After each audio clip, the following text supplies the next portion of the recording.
Stay tuned for the Joan Quinn Profiles. As an editor for Andy Warhol's Interview, the Los Angeles Herald-Examiner, LA Style, and Detour magazines, Joan covered the social set, the Hollywood hotshots, the international art scene, the mysteries of food, the excitement of travel, and the fabulous world of fashion. Joan continues to find creative people on the cutting edge who make things happen. Here's Joan Agajanian Quinn. Hi, I'm Joan Quinn, and welcome to the Joan Quinn Profiles. Waiting to be profiled are author Tommy Tang and actress Elizabeth V. Newman. Chef, author, TV personality Tommy Tang was born and raised in Thailand. He was the eldest of 10 children when he came to the United States in 1972. He's an inspiration in his field, sharing what he did as a person no one else could do. He started with a 4th grade education, and as he got older, he went and got his GED in night school and a degree from Palos Verdes College. I met him in the 80s when his hip Tommy Tang restaurant in West Hollywood on Melrose, before anything was happening on Melrose. And we used to hang out there when Andy Warhol would come to town. He later opened a second Tommy Tang in Tribeca. Tommy's credited with bringing Thai food to the United States. He's very glum. We can't get him to laugh. Well, how did you popularize Thai food? Well, it's very simple. You know, all you do is just cook, and the dish will talk, itself. But you don't like to talk very much. You're like a man of few words. Oh, depend. When the camera is on, then you have to talk. But normally, I like to listen, So because by listening, you can learn something. When we used to come and hang out at Tommy Tang's, it attracted all of these rock stars. And tell us why. I think because, rock star or just like artists want something new, something different, something that intrigues their imagination. I think Thai food have that. Because when you're tasting Thai food, you just say, this is it. This is my love, my new love of my life. And that's just the way it is. But you also managed a band. Did you meet a lot of those guys when you were managing a band? Yeah, when you start to manage the band in the 80s, the 70s, at that time, like all the music died until disco come up. Of course, no record company want to sign any band at all because and they you don't were know. working. Yeah. You were trying to get your band signed. Yeah, I would have the band signed it, and and just like everybody else, do the demo tape and hit whiskey, troubadour, and everywhere, Well, we all went to those places, right? Correct. We had to do that, and take the band on the road to everywhere, and it's at that time I think the record company in the U.S. is kind of like don't want any music. It's just like suddenly after the hippie era, after all those, everything dropped. But was music an inspiration for you? Yeah, that one thing, Because you liked it, right? Because that's what I love. But because I used to in the band, but when I graduated, from the college, and I just kind of like hit the dust, I pick up the dirt on the street, and I say, hey, what else can I do? Thank God that I know how to cook because my father's a chef. And we have a sidewalk cafe. I born with a restaurant. Oh, you were? Yes. Oh, so you, from the 4th grade, from the 5th, when? Yeah. When you were 5 years old? Yeah, from 4th grade, and I, like in the old day, like now today you can buy the curry paste in a jar. In the old day, you had the mortar and pestle. Is that right? And that's how you're doing it. But let's talk about that because you said all they have to do is come and taste Thai food. What is in that? What's the major ingredients of Thai food? I think Thai food have a lot of garlic and have a lot of pepper, chili pepper. Not the main ingredient, but it's a hidden flavor. And a lot of fresh herbs that nobody ever had it before. I never heard about it before. Were you growing them in Thailand? In Thailand, it's abundance. But Oh, when it's we're just here, everywhere. I see. it's difficult. So when we open the restaurant on Melrose, I have to grow them. And that's and in the early days, I had to make my own curry paste. So what were you growing? Mint?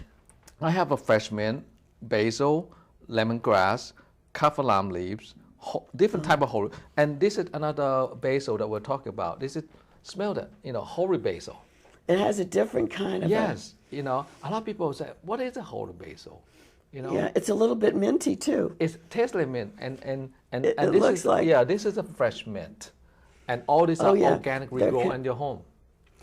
The other thing that is so special, I think, about Thailand is that home Mali rice. What is it called? Hom Mari rice. What is it? The word hom, it means fragrant. Mari, it means jasmine flower. And you put the word rice together, it Jasmine jasmine rice. rice. Oh, that's what it is. Or Thai hom Mari rice. And you use that. Yeah, we use that because what it is that a lot of people say, most of the time, that it's basmati rice. Right. And Which Thai is homemade rice. thin. Yeah, same thing, but the Thai homemade rice have a different flavor. Why? When you cook, it smells like jasmine. I know. Is it when they grow it?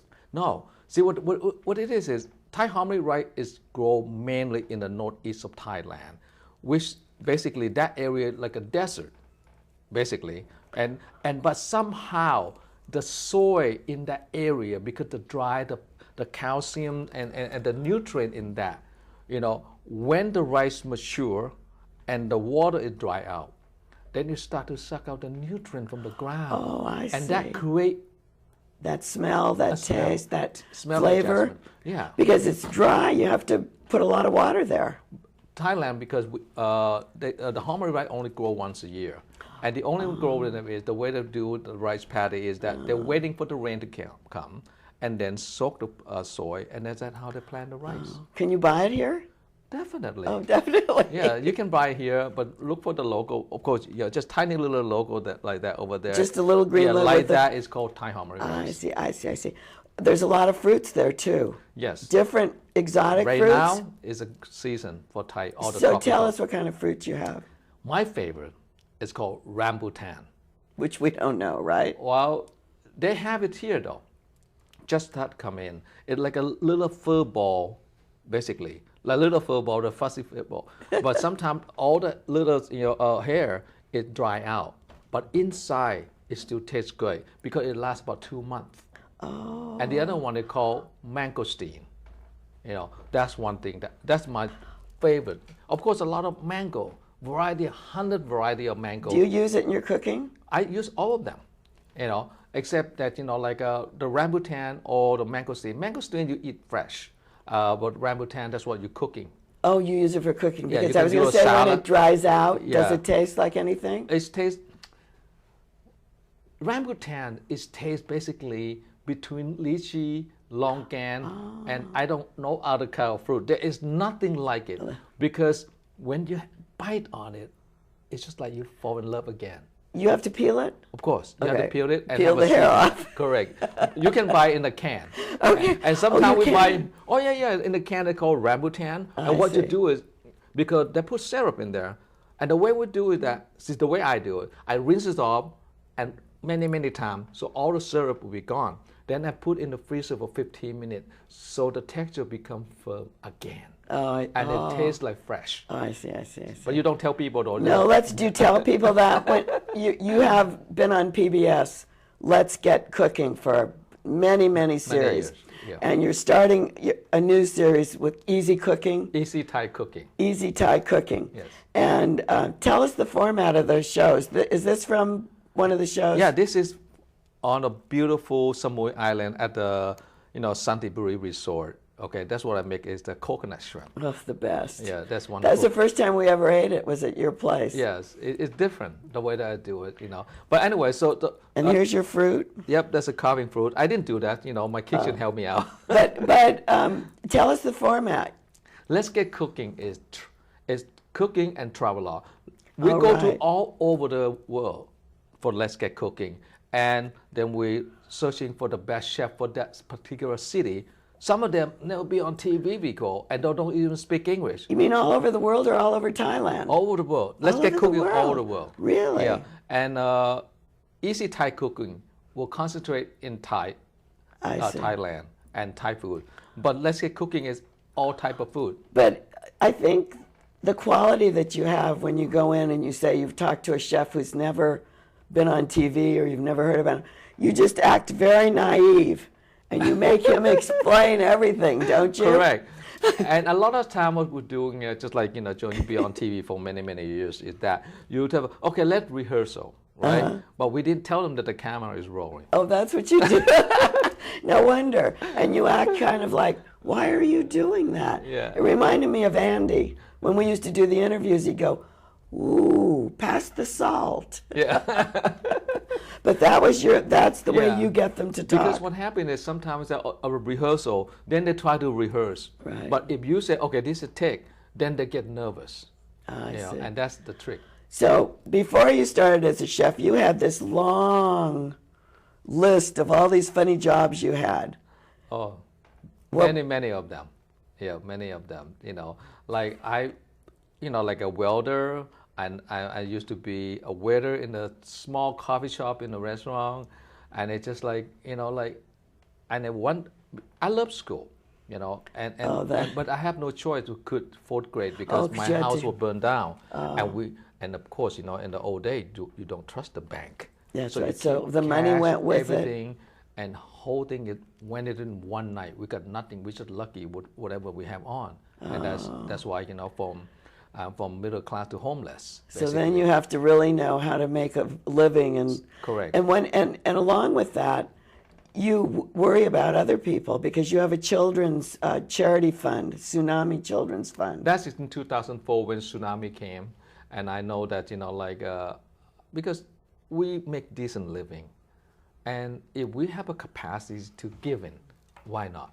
So that's one thing that we think I love to do is. But that, you knew how it felt, yeah. so you could really Yeah. So we have set the up- same feelings with it. So we set a children fund and then go in Thailand. That's great.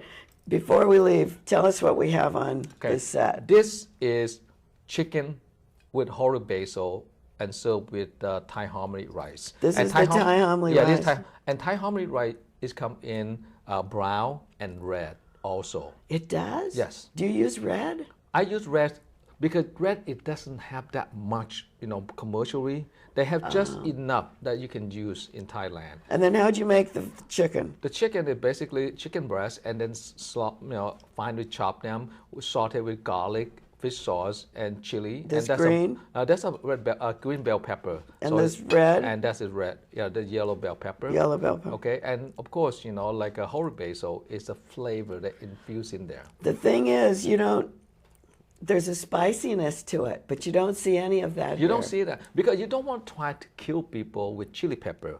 You want flavor. I got it. Because beside that, because Thai homemade rice have a great flavor, that's what you have to do. Oh, I see. know. So you have to really concentrate on. And this let me hold one this is up the too. Thai homemade rice, crispy Thai homemade rice with sausages and with ginger. And the way you eat it, you put everything like this. See that? Like a little spicy lettuce. too again. Yeah, if you like it spicier, then you have the dry chili, but I don't like to. I like to put it on the side. Oh, we have the dry chili here. Yeah, and Those will kill you. Well, don't forget though, spicy food make a better lover. Oh, is that it? And you roll with this, and then you have a cilantro, or you can put mint on it. So here, if you want to have a try. I'm afraid I'll choke if I have it now because it's so spicy. Well, let's put it down here. Then. But what I want to do is talk about your book because I thought this picture with all of these different vegetables, tell us the vegetables that you used. This is all the fresh herb that we use, like holy basil, of course, and grape eggplant with a tiny little one, and green eggplant, Thai eggplant, and enoki mushroom, ginger, and all kind of herb that we used in that cookbook. So I want people to know what it looked like. So when they want to cook, they can take the pictures like this and go to the market and say, hey, this is what I want. Well, this book is great. I can't wait to use it. I looked at it last night and I really liked it. And your food has always been delicious. Thank you. Thank so you, Tommy. make sure that to watch our program though. And, on PBS. Yeah. I know. I can't wait. Yeah, I saw everybody had to call the local PBS when they're going to air. Right. Right. Thank you. Thank you, John. We'll be right back with Elizabeth Newman.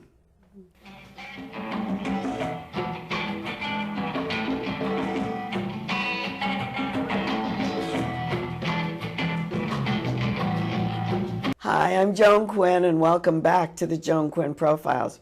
I'm here with actress, producer Elizabeth V. Newman, who was born and raised in Manhattan. She got her undergraduate degree in theater and art history from Yale and an MFA in film at Boston University. She trained with Lee Strasberg at the Lee Strasberg Institute and the HB Studios in New York and studied technique and choreography at the Martha Graham School. You've seen her on the stage, in TV, and film, and may have even been to one of the projects she produced. You have a background that sounds like a lot of fun. Martha Graham? Yes. Was it great? It was wonderful. I started studying there when I was 5. Oh, you did? I did. And so I knew her actually when I was a child. She would come around to the classrooms. Where was the studio? It was on 63rd and 2nd. Yeah. And she would come and visit the classrooms. And when she passed away, actually, they had all the students perform at her memorial service in City Center. Oh, that's so great. And I knew it was significant at the time, but sort of as I got older and read her biography years later, I just realized how special it was. Did you want to be a dancer? You know, dance was something that I loved. It was a form of expression for me. By the time I was a teenager, there were people in my class who really wanted to be professional dancers. I knew that that wasn't quite my path. I wanted to go into and continue doing acting. How did you get into acting then? Were you using the ballet as part of, or the modern dance? Modern, yes. As part of? Yes, actually. I think it was a really easy transition from being young, playing pretend, and using very expressive dance. Also at Graham, they would have moments where we had one performance where we did monologues from Shakespeare, and then we do choreography.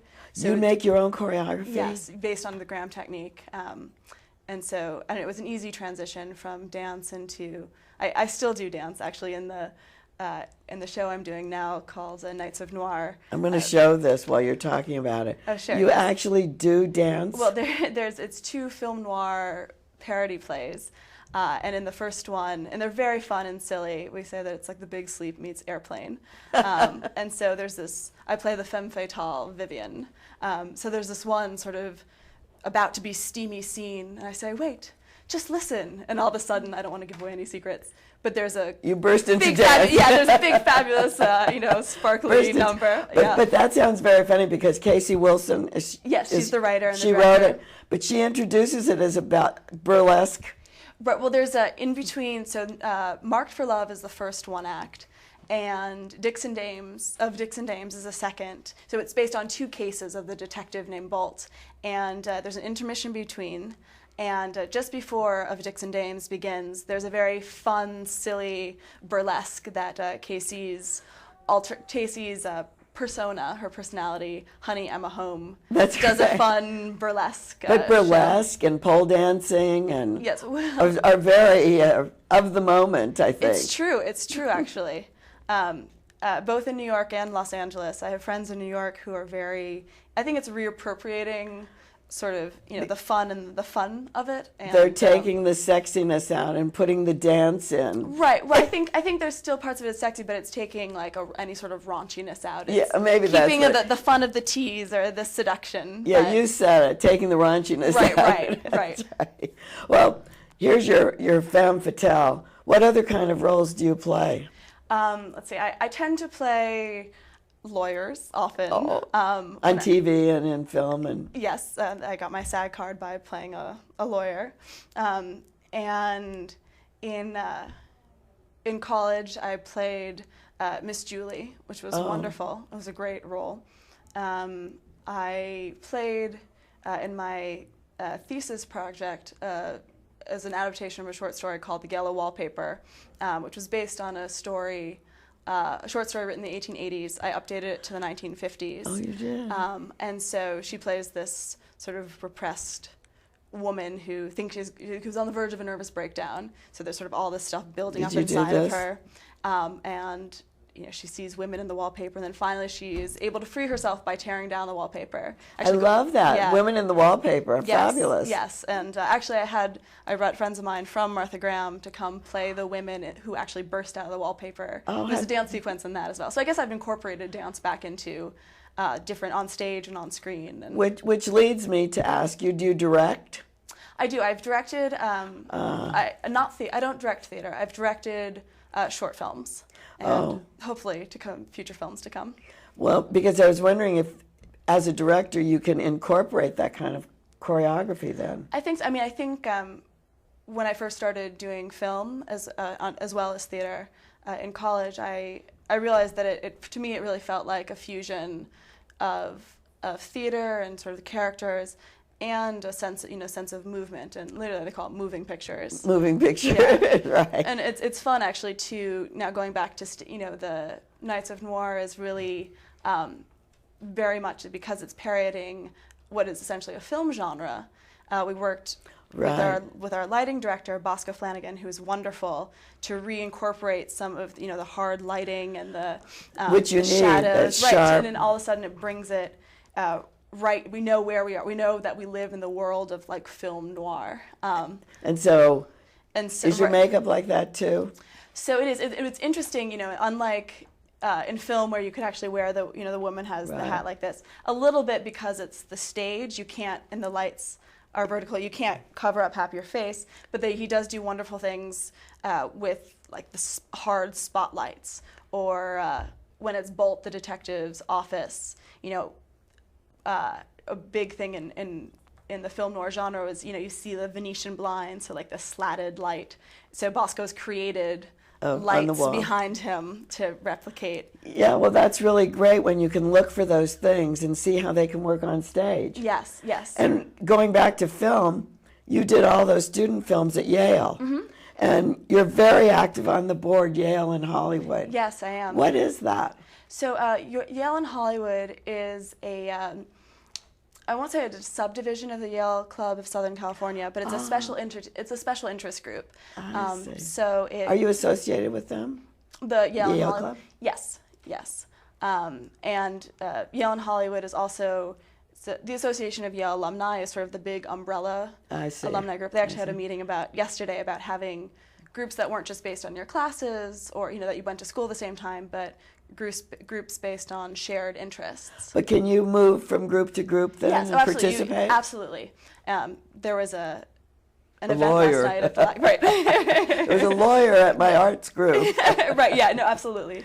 And so the Yale and Hollywood provides different forums for either panels of speaking luminaries in the field, because Yale has such a strong presence in both theater and film, and in New York. I know, and also I was out here. surprised how strong their film and theater arts is. Yeah, no, it's wonderful, and it's people working in all different, not just actors, like we all know Meryl Streep, et cetera, and Edward Norton, but also directors and people working as even entertainment, speaking of lawyers, entertainment lawyers. All from Yale? All from Yale, yeah, and people really sort of helping each other. So panel discussions or get-togethers or going to just at different venues around town? Mm-hmm. Yeah, yesterday there was an interview with a casting director at the LACMA. Oh, that was great. Which is nice. And sometimes it's at people's houses. But. So you're a producer, mm-hmm. and you work at the Attic Theater Company, which is where Nights of Noir is. Right. So my company co-produced this with the Attic Theater Company. I see. Does the Attic Theater Company have a ensemble? Yes, and I'm a member of the ensemble. Well, how do you become a member of something like that? There was an audition process that I auditioned for it about 6 weeks after I moved to Los Angeles. Oh. And so the Attic Ensemble is a part of the Attic Theater Company. I see. And what kind of, are they all actors in a theater company? No, there are some who are actors. There are some who are more interested in writing. There are some who are directors. So you can put them all together. Right, exactly. And then do you use your group only? to produce something or to put on a play? Well, this Nights of Noir was different because it was a separate co-production with my company and with the Attic. And your company is EVN? Yes. Okay, we'll talk about that now. Okay. But so when there are Attic shows, I think they cast, I forget exactly what the fine print is, but I think they cast from the ensemble first, and then we'll go out to other actors. I see. When it's a strictly Attic produced show. So I was going to say, your production company is EVN. What does that mean? Elizabeth. Yes. V. Yes. Varder. Varden, V-A-R-D-I-N. Newman. Yep. And what kind of things do you produce? This company. Because it takes a bent, doesn't it? It takes a certain look. Right. So I've produced theater and film, short films and theater, both in Los Angeles and New York. And what's exciting is with Nights of Noir, I'm opening up a new division of EVN, which is called EVN Noir. Oh, you are too. Which is focusing on shows of mystery and intrigue. And where do you get those shows? So, well, Nights of Noir is our first to them. Yes. Ever since I've been little, I've loved mysteries. There's a screenplay that I'm developing, which is a ghost story. But so it'll be your work that will be a part of the production company? Some of it. This one ghost story is I'm working on it with another producer as an adaptation of a French novella. Oh, that's good. And so you can go to Retro Glass. My friend owns Retro Glass on La Brea. Great. And borrow some glasses. Wonderful. That sounds fantastic. Perfect. It's such a visual medium. Yeah. Exactly. Yeah. Well, we're going to look for those things. Wonderful. And thank you so much, Great. Elizabeth. Thank you very much. Thank you for being here. And keep writing. 777 South Figueroa, 44th floor, Los Angeles, 90017. And email JAQUINN1 @AOL.com. And see you later.